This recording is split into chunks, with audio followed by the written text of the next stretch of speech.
rumbo a la elección 2018. War Room, la política tras bambalinas.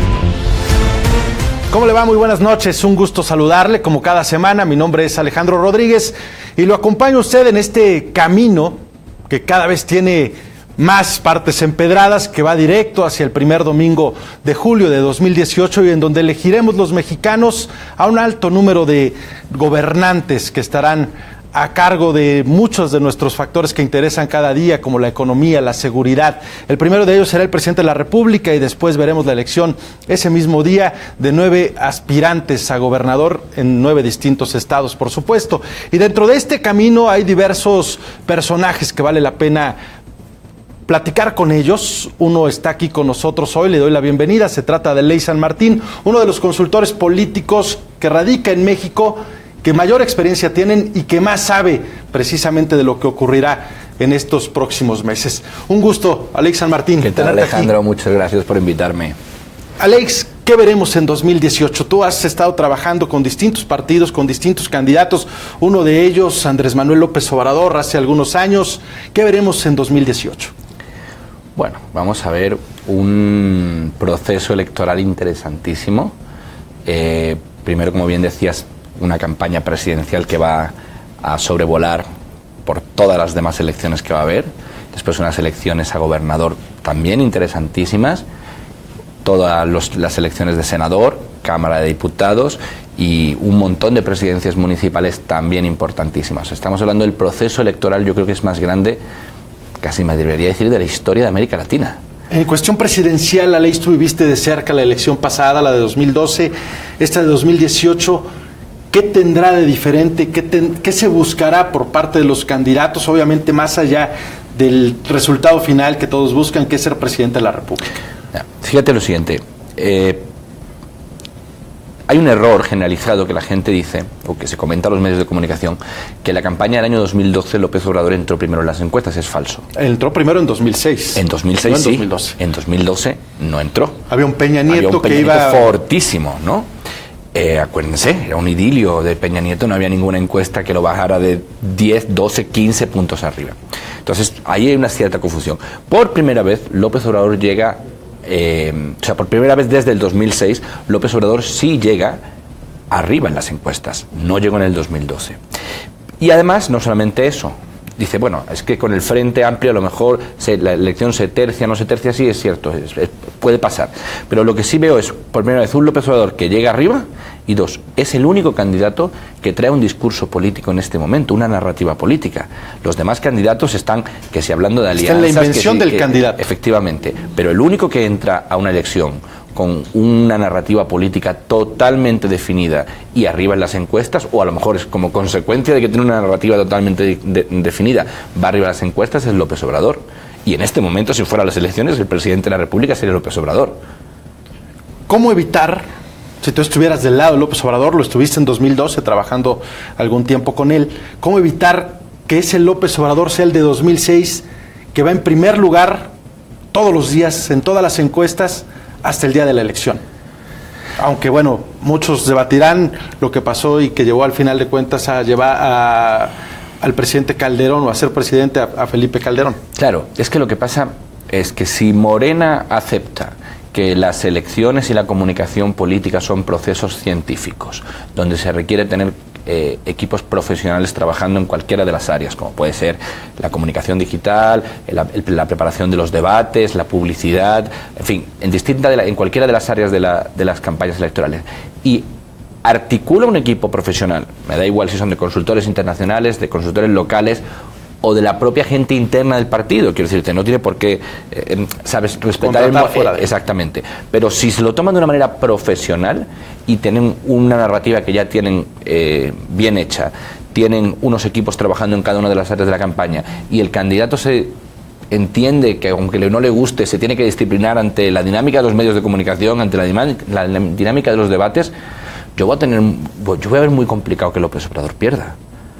O sea, el asunto es que acepte primero integrar ese equipo profesional en el área de comunicación, porque López Obrador es un gran comunicador, pero él va por su camino y hace lo que considera necesario, a veces le funciona, a veces no. Efectivamente, pero es que la presidencia es tan importante que yo no dejaría al azar ningún área.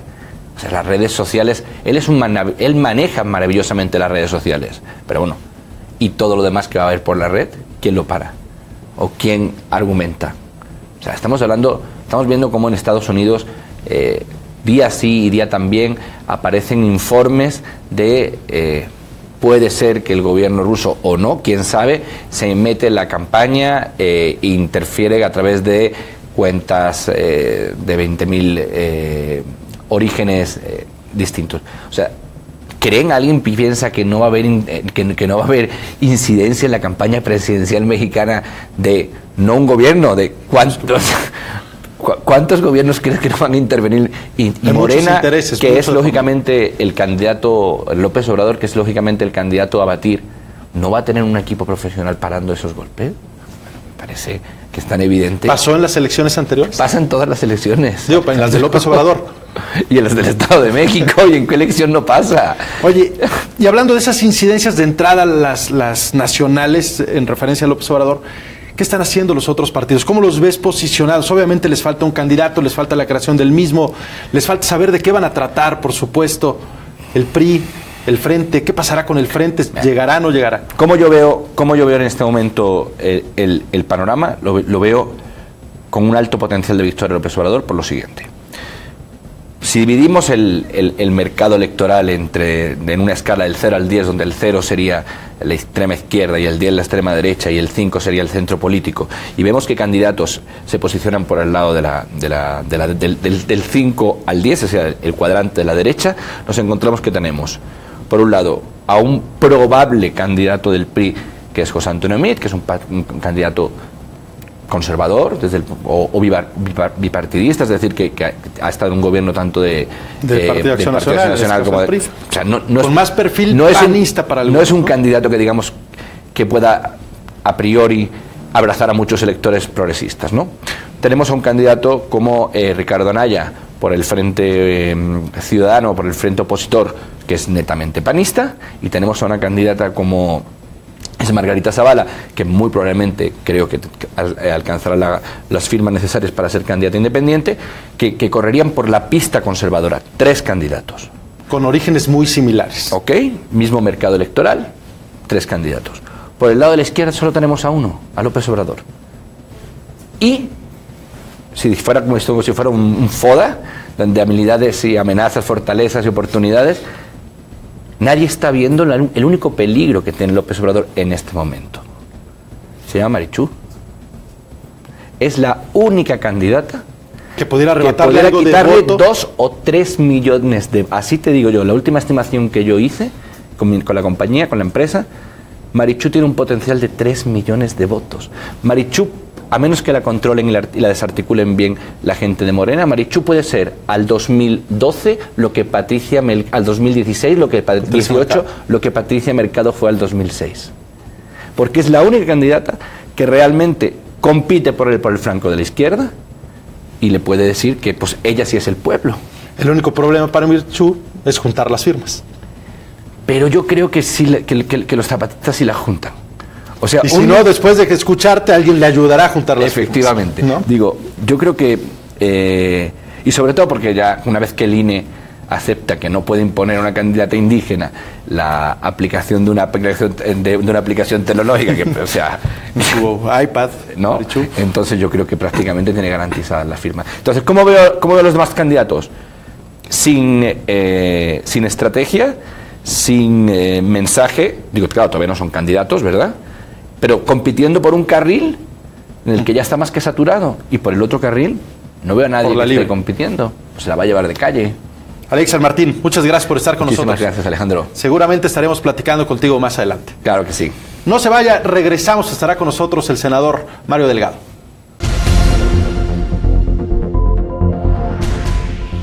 Gracias por continuar con nosotros en War Room, la política tras bambalinas. Para este 2018, sin duda alguna, hay muchos personajes que están dando de qué hablar. Uno de ellos se encuentra hoy con nosotros, seguramente usted lo reconoce. Mario Delgado, economista, egresado del ITAM con estudios en el extranjero. Desempeñó diversos cargos en instancias de gobierno, luchando por defender la economía de las familias, oponiéndose a las prácticas abusivas del gobierno. Reconocido como uno de los Young Global Leaders en 2011, Mario Delgado diseñó e implementó el programa Prepasí, beca otorgada a estudiantes para apoyar sus estudios. Participó activamente en las campañas electorales de Andrés Manuel López Obrador y colaboró como secretario durante la gobernatura del Distrito Federal de Marcelo Ebrard. Actual senador al Congreso de la Unión, la transparencia y la lucha contra la corrupción y el régimen del actual gobierno es una de las misiones de Mario Delgado. Mario Delgado, senador, ¿cómo estás? Muy bien, gracias. Un gusto tenerte aquí con nosotros. No, gracias por invitar. ¿Cómo pinta todo para 2018? ¿Cómo pinta para Mario Delgado en esta carrera rumbo al primer domingo de julio? Bueno, lo más importante es el proyecto en el que estamos participando, en Morena. Creo que va muy bien. Las encuestas así lo confirman. Andrés Manuel sigue siendo el puntero prácticamente en todas las encuestas, en todos los escenarios. Y a mí lo que me preocupa es lo que se está configurando para la elección del 2018, que es un ciclo de mucha incertidumbre. Vemos con preocupación la acción del gobierno, primero en la elección más reciente, en la del Estado de México, donde hubo una intervención pues ya descarada por parte del gobierno, y no hubo ninguna sanción. Para las autoridades electorales fue una elección ejemplar, lo cual quiere decir que esas prácticas que vimos se pueden llevar o seguramente las tratarán. Hay visos de que eso ya podría pasar o estar pasando a nivel nacional, lo cual me parece grave. Y otra cuestión, el tema de la Fiscalía de Delitos Electorales, que se suma a una Fiscalía Anticorrupción que está vacía, una Fiscalía General que también está vacía. Yo digo que no es casualidad, a mí me parece que es parte del diseño que tiene el gobierno como para presionar lo que está viendo hasta el momento en el tema de las encuestas, y ojalá no se les pase la mano, porque esto metería muchísimo ruido a la economía, que de por sí ya trae toda la incertidumbre de la renegociación del Tratado de Libre Comercio, y podría complicarnos bastante el 18. Pero desde el punto de vista de Morena me parece que va muy bien. Andrés Manuel sigue avanzando a pesar de tener un entorno muy adverso. ¿Qué se está haciendo en Morena para evitar todo esto de lo que hablas?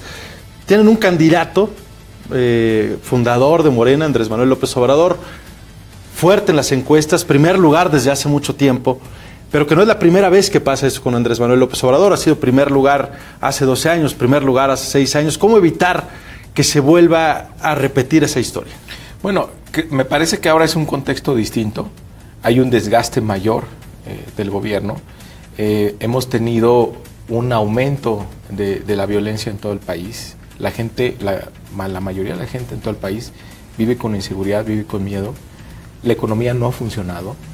No tenemos un crecimiento económico que haya generado empleos. El salario mínimo sigue perdiendo su poder adquisitivo. Tenemos ahora una racha inflacionaria que no habíamos visto en los últimos 15 años por el gasolinazo que dio el gobierno. Entonces, cuando la gente ya le pegas al bolsillo, pues ya también reacciona más. Nosotros pensamos, y es en lo que estamos trabajando, que tenemos que ganar la elección por un margen tan amplio que sea difícil ahora que se presente algún escenario donde se ponga en duda la elección. Y por otro lado, Morena sigue trabajando en formación de comités, preparando a la gente que va a estar en las casillas y demás, ¿no? Invitando a la gente a que participen. ¿Qué escenario prevén ustedes en lo electoral, senador? Se habla de muchos candidatos independientes para tratar de mermar tanto a Morena como al Partido Acción Nacional o a este frente que se ha hecho. Un candidato más proclive al PAN, que va a estar dentro del Partido Revolucionario Institucional, o que así pareciera. ¿Qué escenario prevén ustedes para 18? Bueno, vamos a ver con el tema de los independientes. Su arranque ha sido bastante complicado. Vamos a ver si alguno de ellos alcanza a reunir las firmas, ¿no? Yo creo que el gobierno pues va a tratar de poner un candidato que agrupe a los poderes fácticos para contrapuntear a López Obrador. Va a depender mucho qué pase con el frente, o si hay frente o no hay frente. Me parece que si Margarita Zavala consigue su registro va a jugar también un papel fundamental, pero prácticamente todo lo que ves, Alejandro, es que se están organizando para competir con López Obrador. La gran disputa es por el segundo lugar de quién va a ser el finalista con López Obrador. Y yo creo que vamos a una elección muy competida, pero con una posibilidad muy amplia de ganar para López Obrador. ¿Qué diferencia ves en lo particular, y tú que lo conoces perfectamente, en López Obrador, que hoy tenemos como candidato, al de hace 6 años todavía, cuando aquella disputa para ver quién era el candidato presidencial? Bueno, creo que tiene una madurez indiscutible que te da el tiempo, un aprendizaje respecto de las 2 elecciones anteriores. No vemos posiciones tan radicales, ¿no?, que mucha gente se espantaba. Hay una apertura muy clara y muy, digamos, hasta agresiva en favor de los empresarios, acercándose más a los círculos empresariales. Ahora mismo quien dirige el proyecto que se está elaborando de Alternativo de Nación, pues lo dirige Alfonso Romo, que es un empresario muy conocido en el norte del país. Entonces me parece que hay un cambio importante. Es un candidato más maduro que el de hace 6, el de hace 2 años. Sin duda, el tiempo no pasa en balde, y bueno, pues trae el aprendizaje de las 2 elecciones anteriores que pues, se van a reflejar ahora en esta campaña. Hay también una cuestión ahora distinta. Me parece que la competencia se está configurando ahora solamente contra Morena, porque si tú ves en las encuestas, más allá de quién va a la cabeza ahora, la identificación de Morena como el único partido de oposición es muy alta, es arriba del 60%.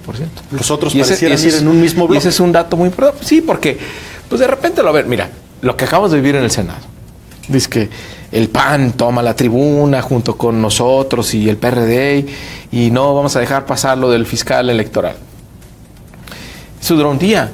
Al otro día le aprobaron la ley de ingresos. El PRD y el PAN fue con el PRI. En un día sacaron la ley de ingresos. ¿En qué país la oposición le vota los impuestos al gobierno? Cuando además tienes la oportunidad ya de marcar algunas diferencias, parar algunos excesos, como este gasto insostenible que tiene el gobierno, este gasto despilfarrador. Bueno, pues sí hay que ponerle ya un alto, y es desde ahí, y no hacen nada. Entonces comparten el modelo económico. Entonces la gente dice, bueno, pues frente de oposición, ¿como para qué? Si siempre terminan votando a favor de las iniciativas del gobierno. Ahí es donde empieza la diferenciación clara de Morena, y yo creo que esa es la gran oportunidad que tiene Morena. Se habla mucho, y seguramente tú lo has escuchado, el famoso no lo van a dejar pasar, aunque ganara no lo van a dejar pasar, refiriéndose a López Obrador. Pues yo creo que seguramente van a intentar estrategias como las que hemos visto en el pasado, pero también es un país mucho más comunicado. Ahora las redes sociales juegan un papel importante, ya no hay un control de medios tan estricto, y eso va a jugar también en favor de que no haya pues algún intento de manipular el resultado de la elección, aunque sin duda va a depender mucho de la participación de la gente y de que sí tengamos un margen suficientemente amplio para que sea imposible para ellos tratar de manipular en un sentido el resultado. ¿Dónde te ves en lo particular para el próximo año? Bueno, vamos a ver qué papel me toca jugar. Ahora están definiendo las coordinaciones, es decir, algunas tareas que después pueden configurarse ya en candidaturas. En la Ciudad de México ya están por darse algunos resultados. Es probable que yo vaya a alguna delegación, en específico la Miguel Hidalgo, es algo que tiene que resolver Morena. Si no, bueno, yo formo parte del equipo económico de López Obrador. Mi función hasta un momento ha sido pues hablar con inversionistas, con los bancos, con todos aquellos que tienen dudas y quieren conocer qué políticas económicas instrumentaría López Obrador si él ganara la elección. A mí me ha tocado estar hablando con ellos y darles confianza de que seguramente la economía va a estar mejor de lo que está ahora, porque pues ahora llevamos 30 años sin crecimiento económico. Peña nos ha endeudado pues casi lo mismo que López Portillo.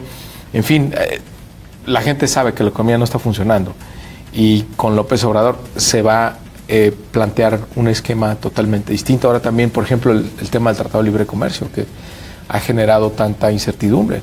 Bueno, estamos tan vulnerables porque nunca desarrollamos de los últimos 20 años para acá pues una política al interior del país que fortalezca nuestro mercado interno.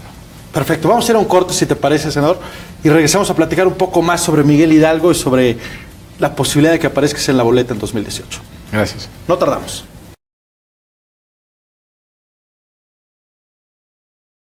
Estamos de vuelta en War Room, la política tras bambalinas. Sigue con nosotros el senador Mario Delgado. Senador, mucho ha salido ya tu nombre en estos últimos días para poder encabezar el proyecto en Miguel Hidalgo, en la delegación aquí en la Ciudad de México. ¿De dónde sale esto, senador? En un inicio tú estabas buscando, aparecías en la lista de aquellos que podrían ser candidato a jefe de gobierno de la Ciudad de México. Bueno, participé en ese proceso, se realizó la famosa encuesta. La definición del partido fue que Claudia Sheinbaum era nuestra coordinadora, futura candidata. Y bueno, después hay que resolver las demás coordinaciones por delegación, también por distritos federales, por distritos locales. Actualmente está ocurriendo ese proceso. Y bueno, por ahí me sugirieron, y bueno, pronto sabremos si me tocará esa tarea o no. ¿Tú quedaste satisfecho con la encuesta, senador? Sí, Ricardo Monreal no le gustó nada la decisión y vimos lo que pasó. Yo tuve acceso a la metodología, la verdad es que nos pusieron en la mesa. ¿Sí existe la encuesta? Sí, claro. ¿No es la encuesta, es el dedo de López Obrador? No, buena encuesta y algo yo sé de estadística porque soy economista, entonces yo revisé cuidadosamente los resultados, el muestreo que hicieron, luego tienes formas de cruzar un dato con otro, entonces ves que tenga consistencia. Era una encuesta bastante consistente. Me imagino que es una empresa reconocida. No, fíjate que es un grupo de encuestadores que están con López Obrador desde que era jefe de gobierno. Entonces, de la UNAM, en fin, chavos que son bastante buenos para... En esa encuesta sí Claudia Sheinbaum era muy superior a Ricardo Monreal. Te lo comento porque Ricardo Monreal fue un factor importante. Te diría que fue una encuesta muy apretada y que quienes participamos todos estuvimos muy cerca, porque no solo, esa fue la confusión siempre en medios, no solo se midió el nivel de conocimiento, donde ahí evidentemente Ricardo Monreal era superior, sino el potencial de voto a partir de distintas características que la gente identifica en ti, ¿no? Nivel de cercanía, honestidad, capacidad de gobernar, en fin, distintos factores que se midieron y ya en la combinación de los mismos te da un resultado. Pero quienes participamos fue un proceso competitivo y qué bueno, que Morena tuviera la posibilidad de elegir entre varios perfiles que todos ofrecían un potencial muy interesante, porque vemos que otros partidos que no tienen manera de conseguir a ninguno. ¿No te parece que fue muy temprano la encuesta? Digo, después vino el sismo del 19 de septiembre, Rebsamen y el golpeteo hacia Sheinbaum. Hoy no pareciera una candidatura tan fuerte como lo era hace fíjate, una de las ventajas que tiene Morena ante la gran disparidad del tema de recursos es tiempo. Morena empieza a trabajar desde antes, porque además es un trabajo de tierra, es casa por casa, y ha dado muy buenos resultados en todo el país. Entonces, tampoco Morena depende de que se resuelvan las candidaturas en los otros partidos para ver si pepenas uno u otro, ¿no? Aquí es quien quiere, desde el principio, haz tu trabajo, se hace la encuesta y se resuelve, y adiós, y a trabajar. Entonces, es una ventaja que tiene. Hoy vas por Miguel Hidalgo, bueno, suenas para Miguel Hidalgo, pero hay quienes se han inconformado ya con que tú suenes ahí, dentro del mismo Morena, gente que ya estaba apuntada, y que dicen, bueno, ¿por qué viene ahora por Miguel Hidalgo? Bueno, es una muy buena delegación, sin duda alguna. No, bueno, vamos a ver si las encuestas que haga Morena seguramente de ahí van a dar. ¿Tú vives en esa delegación? Sí, ahí vivo. ¿Vives ahí? Sí. Entonces la conoces perfectamente. En la ampliación Granada. Bueno, es una delegación muy importante. Es, digamos, de las que más actividad... Y sería de las que habría que recuperar para Morena. Tiene. Es una elección, claro, va a ser una elección difícil. Actualmente está en manos del PAN, con un gobierno delegacional bien evaluado. Si no es un día de campo, No será nada fácil, pero tú le entras. No será fácil. Si te toca, le entras. Si es lo que me toca, si el partido cree que ahí es donde puedo dar mejores resultados, pues sí, hay que entrarle. Y es una delegación bonita para hacer cambios interesantes. Oye, ¿por qué la reacción? ¿Cómo ves la reacción o cómo fue la reacción de Ricardo Monreal? ¿Qué le dirías? Bueno, yo creo que Ricardo estuvo mucho tiempo adelante en las encuestas, porque él empezó a trabajar desde hace 3 años. Ganó la delegación y dijo, yo voy por la jefatura de gobierno. Entonces, el nivel de conocimiento y la relación de su imagen con la jefatura de gobierno creció mucho. Pero también el gobierno te genera desgaste. Yo creo que Ricardo le faltó como tener bien los resultados, ¿no?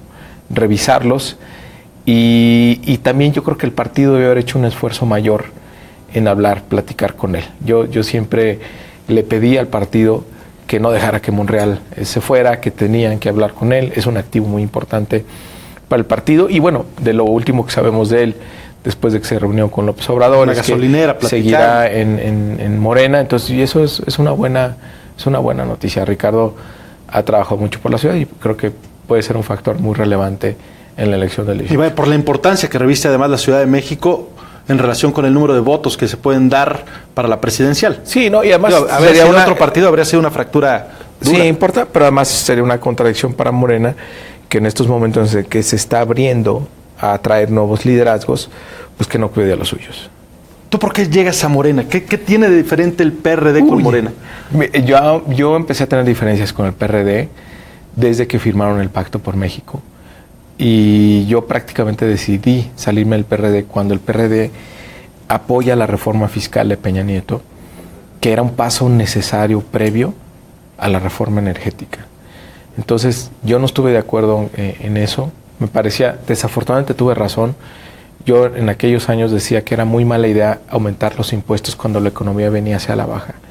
Y desafortunadamente lo que vimos fue que se acentuó esa falta de crecimiento. Peña Nieto va a romper un récord. Ningún presidente había tenido en todo su sexenio cuando menos un año que creciera al 3%. Peña Nieto no logró en un solo año crecer por encima del 3%. Y no teníamos un crecimiento tan bajo promedio sexenal desde Miguel de la Madrid. Entonces, ¿cuál es el costo de esto? Que no se generan empleos, que las empresas no pueden crecer ni invertir lo que quisieran, y esto pues tiene gran costo. Lo ves en el tema de desigualdad, lo ves en el tema de la pobreza, se siguen sumando millones de mexicanos a la pobreza. Entonces yo no estuve de acuerdo con eso, desde ahí empecé a marcar mi diferencia y termina en mi salida, me voy a Morena en enero del 2015, si no me equivoco. Morena tenía con su registro alrededor de 6 meses. No es lo que es ahora. Fui el segundo senador que se cambió a Morena, porque en ese momento yo dije, creo que la única opción que puede llevar al cambio del país es el proyecto que tiene López Obrador. Senador, te hago una serie de preguntas, si me dices lo primero que te venga a la mente. Una serie de planteamientos. El primero es Enrique Peña Nieto. Corrupción. Andrés Manuel López Obrador. Presidente. Ricardo Monreal. Buen compañero. PRI. Híjole, basura. Frente Ciudadano. Creo que no se va a concretar. Marcelo Ebrard. Es un buen maestro. Ciudad de México. Es lo mejor que tenemos los mexicanos. Miguel Ángel Mancera. Falló. PRD. Se perdió. Izquierda Mexicana. Hay que reconstruirla. Si murieras y pudieras reencarnar, ¿qué serías?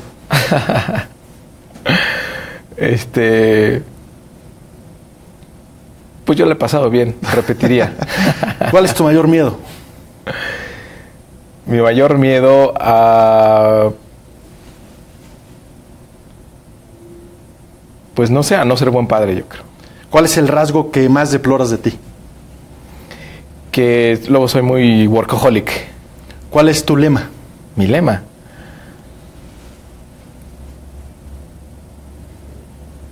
Yo creo que... No sé, hay que ser buenas personas sobre todo. ¿Cuál es la persona viva que más admiras? La persona viva que más admiro... Híjole, mi papá sí es como un sol, aunque ya murió. ¿Cuál es el aroma que te devuelve a la infancia? Ay, los sopitos, es una comida típica colimense. ¿Qué dirá tu epitafio, senador?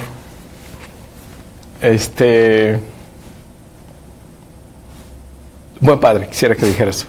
¿Dónde y cuándo fuiste más feliz? Todos los días hay que ser feliz. ¿Tu libro de cabecera?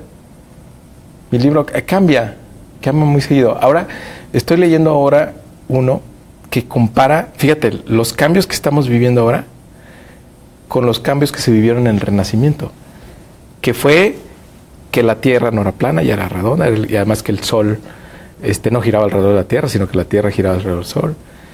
La división de la Iglesia, la invención de la imprenta. Imagínate lo que significó para esa etapa de la humanidad esos cambios. Y los que estamos viviendo ahora, ¿no? Que hemos ganado más expectativa de vida en los últimos 50 que en los últimos 1000. Entonces, bueno, así como uno de cabecera. No, el primer libro que leí y me impactó mucho fue 100 años de soledad. ¿Quién ha sido el amor de tu vida? Mi mujer. Y por último, ¿qué aroma te devuelve a la infancia? El de los sopitos. Perfecto. Sí. Senador, muchas gracias por estar con nosotros. Gracias por invitarme. Estamos en contacto y seguramente nos seguiremos viendo aquí hasta el camino de 2018. Listo, gracias. Muchas gracias.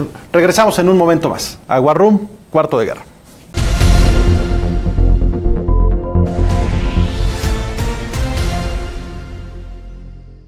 En este espacio vamos a estar revisando los diferentes temas legales que atañen a las campañas electorales.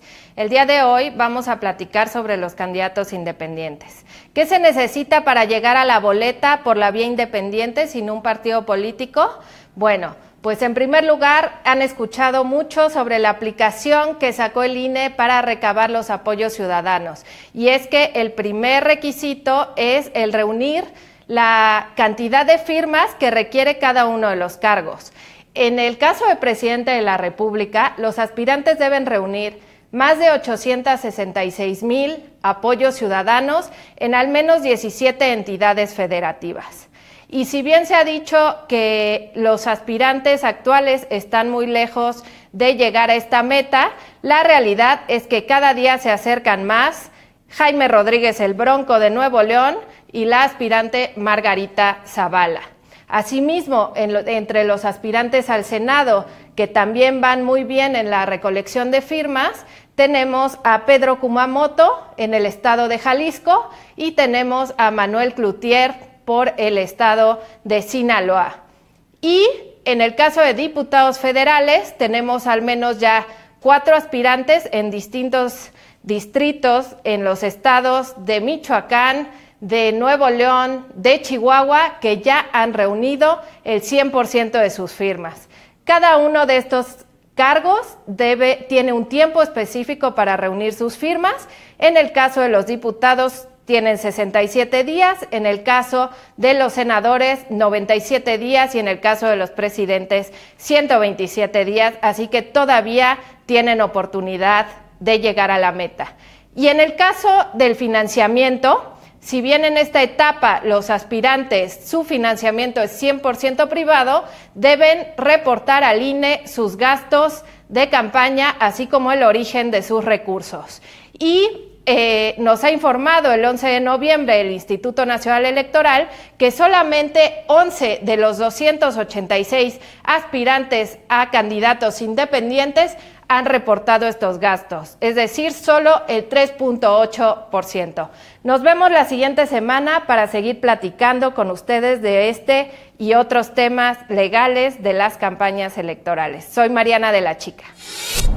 Hace algunos días, si usted sigue de cerca a Andrés Manuel López Obrador en sus redes sociales, publicó un tuit en donde se enojaba por la publicación de una encuesta. La hizo ver como que había sabido de una encuesta que estaba trabajando en contra de él, que la había mandado a hacer la gente del sistema para operar en contra de él.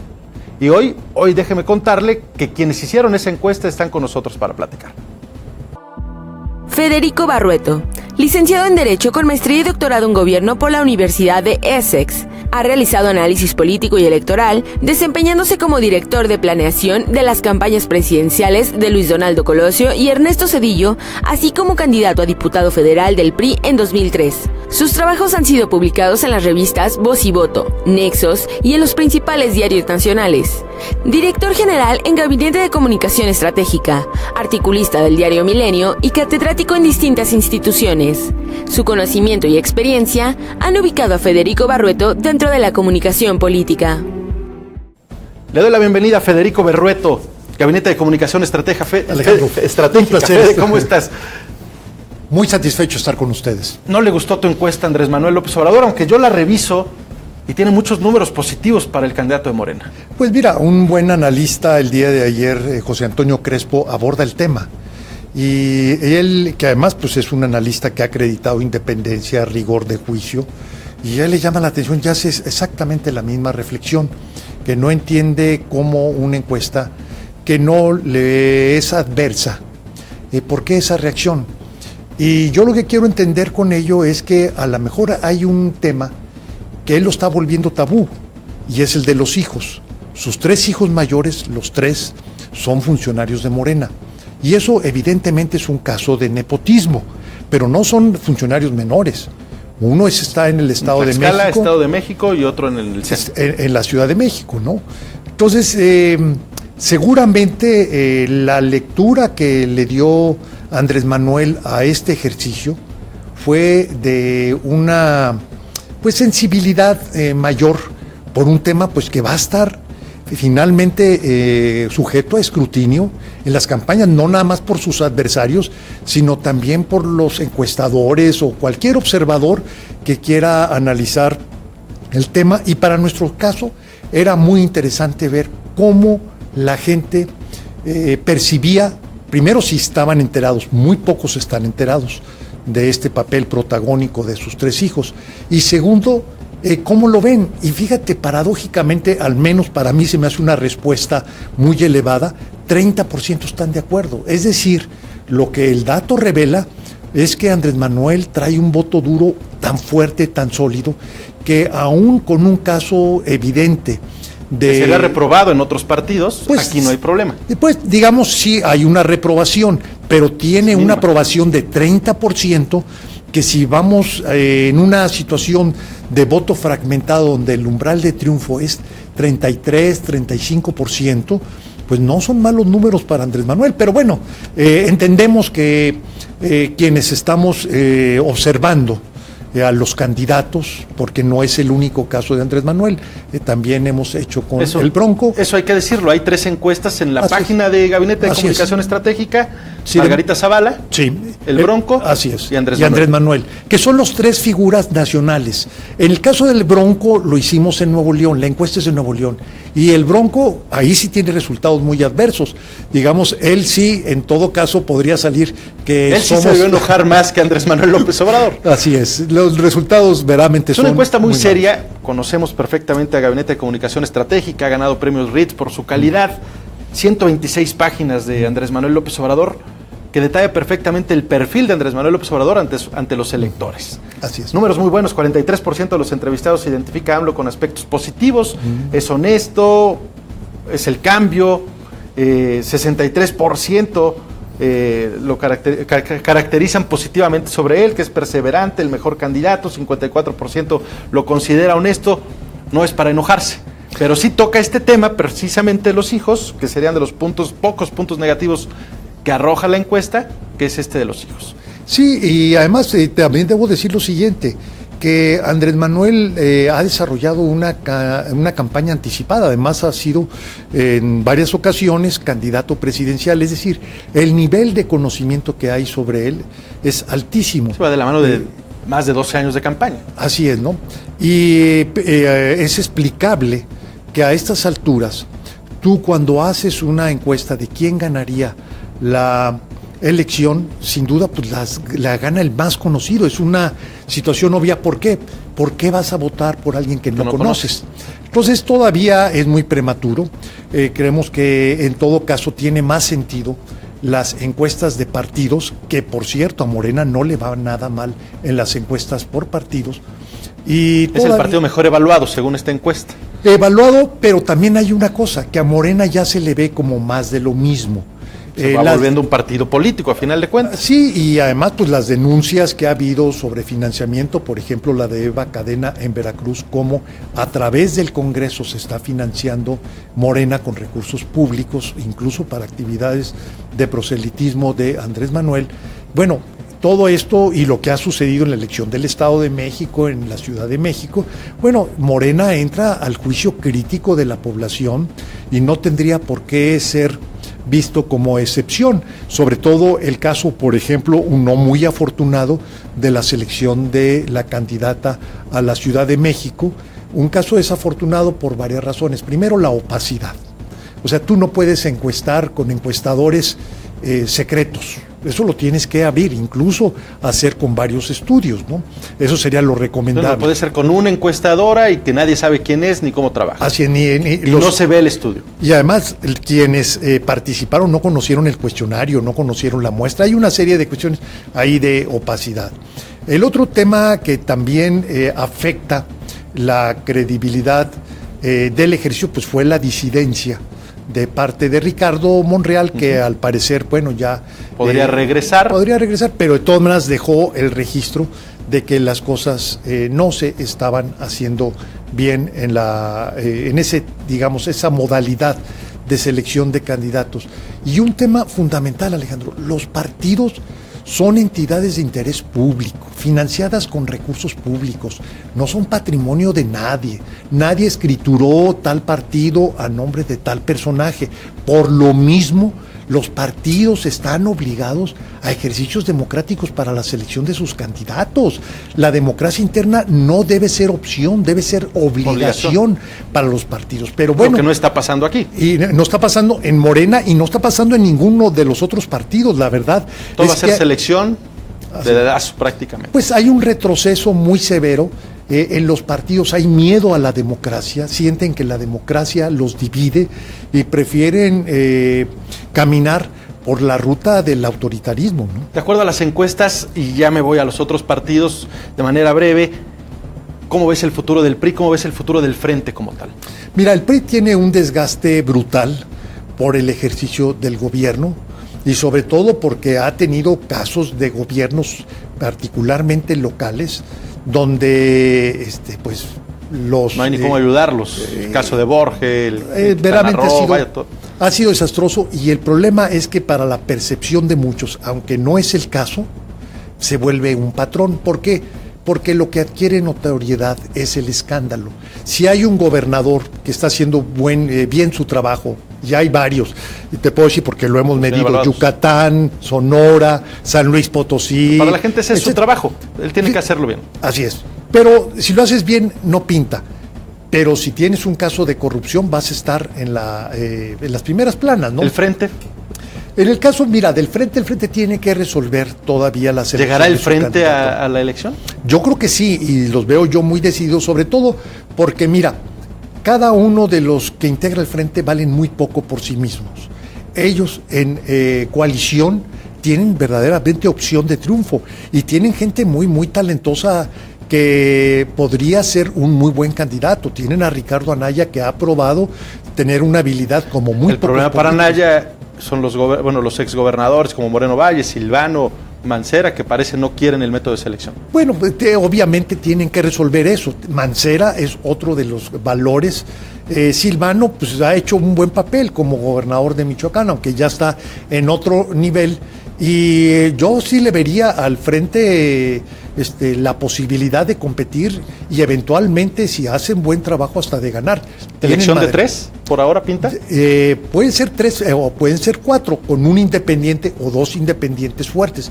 Si Margarita participa y verdaderamente se empeña en una campaña que pueda diferenciarse sobre el conjunto, Margarita puede tener un muy buen desempeño.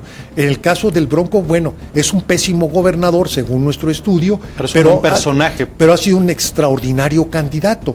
Entonces, como candidato también puedes hablar de que jale un buen porcentaje de votos, y todo esto a lo que te lleva es a lo siguiente, Alejandro, a una situación inédita. ¿Por qué? Porque al tener tú tan fragmentado el voto, con tantos candidatos competitivos, el umbral de triunfo baja. ¿Qué quiere decir? Que se puede ganar con 32, 33% de los votos. Pues mucho que ver, Federico. Tenemos mucho que ver, claro. Muchas gracias por estar con nosotros. Muchas gracias. Y por supuesto, gracias a usted por seguirnos a través de este canal y a través del Facebook Live de La Neta Noticias. Nos vemos la próxima semana. Mi nombre es Alejandro Rodríguez. Me despido y que le vaya muy bien.